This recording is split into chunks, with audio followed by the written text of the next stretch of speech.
RLC is that we're working within the party and they refuse to associate themselves with the party. And so sometimes I think there's a little bit of a tug of war, but I think we're all fighting for the same goal. Same thing with concerned taxpayers. So you kind of can push from without all of those people, and then we're actually those people that right now, like in Jacksonville, Mayor Payton's a Republican. So we have a little bit of a louder voice with him because we're going to be the ones deciding, his fate in the future. So that's kind of, I think we kind of coincide a little bit, but we kind of disagree on how to get there. So the Tea Party specifically is not a part of the Republican Party, I mean, in terms of locally and from your experience. Right. We actually sat down with them about a week and a half ago, and they were very specific, saying that they did not want to be associated with the party, and they don't actually even let politicians speak to their group or anything at their events. They won't let you pass out material or anything because they try to keep the party side of it out of it. I see. Gentlemen, do you have anything to... I was just going to say, are you involved with the gathering that they're having at UNF that Victor was talking about at our last meeting? Neil Bortz and Clark Howard and Jamie Dupree are going to be at UNF? Yes, sir. We're actually sponsoring that event. Okay. We're one of the sponsors. It's they're going to kind of do a recap of Obama's first year in office and from a bunch of different perspectives. But yes, we have a table there. So yeah, I find Jamie Dupree to be very refreshing, and that he tends to. His roots are in the Jacksonville area, but he's based in Washington and seems to give a very middle of the road, unbiased view of what is really going on in the halls of Congress and in the White House when he reports on Neil Bort's show every day. Yeah, I like him because he doesn't seem to take a side, right. And everybody likes him. I think they're honest with him because he doesn't take a side. Great. And your radio show in Orlando, what days does that air, and what station would that be on? It's on 1520 AM out of Orlando. You can listen live. It's wakeupwithdudk.com, but it's live from 8 to 9 on Thursday mornings. Great. I want to remind people with all these dates and places, the concerned taxpayers of Duval County, we meet every month the second Monday. We alternate between the Piccadillys at Regency on the even months and Piccadilly off Lane Avenue on the odd months. So this month we were at Lane Avenue, next month in April at Regency. So y'all are welcome to join us at those meetings. We'll hope to see you at one of those. And we also have a website, www.jackstaxpayers.org, and we are looking at all kinds of local issues, mainly attacking waste and corruption in the local government.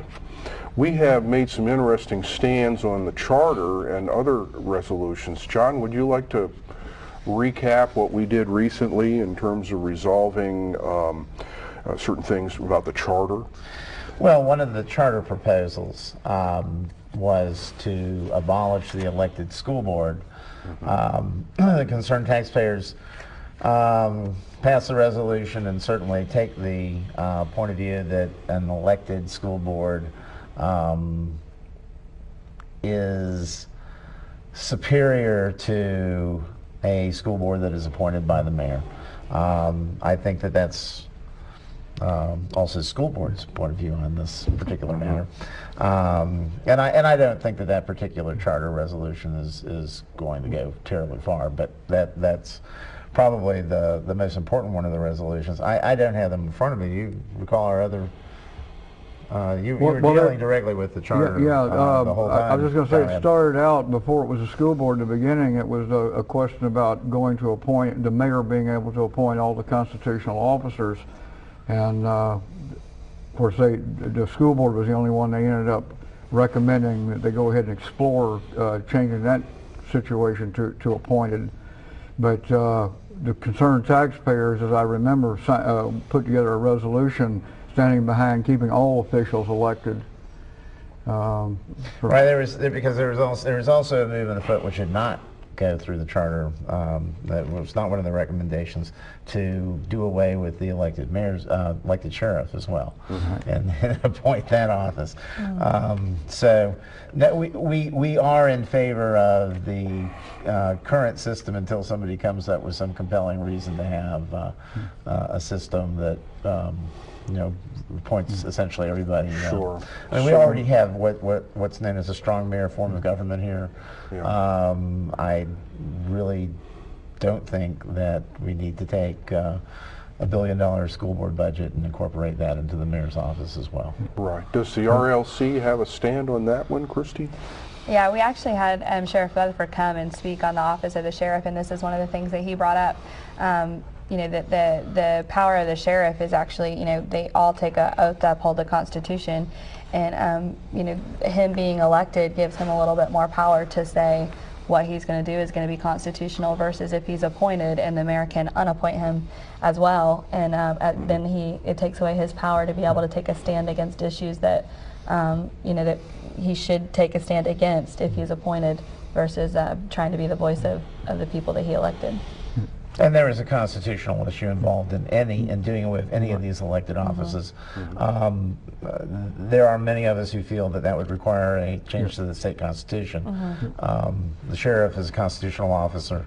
You beat me to it. I was going there.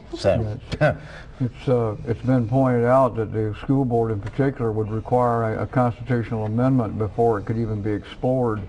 We had the sheriff of Orange County come up and speak, who was appointed, and they apparently went through quite a involved process before, because he was first elected, then appointed, then elected, then appointed. He's gone back and forth about 3 different ways. He's now appointed at this point, but they spent years apparently getting this thing straight with the state, so they'd be in alignment with the state constitution in Orange County. Very good. Well, I want to mention that you might normally see Tony Bates here hosting the show, and we feel as though we're filling in for him, but he's had a health challenge that kept him away from this studio. And I understand that he's back in the hospital again, but fighting bravely, and he's had treatments for cancer. But we hope everyone will send out some healing thoughts and energy to Tony at this time.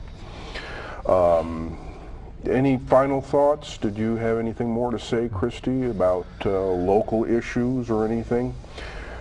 I think the upcoming mayor's race is going to be a neat way to see how the RLC and concerned taxpayers and even the Democratic Party is going to come together with some of the people that are going to be declaring in the near future. I think that's going to be an interesting race to see what the issues boil down to, and how all these groups that are kind of different factions working toward the same goal are going to end up coming together. Right, and we want to mention also that anyone who's not registered to vote, please register and plan to vote. This is an important way to participate in public life here in this county. And I see we're almost out of time, so I want to thank everyone here, Conrad Markle and John Winkler, Kristi Dunn. I'm Dave Smith, speaking for the concerned taxpayers at www.jackstaxpayers.org. And our phone number is there, 384-4227.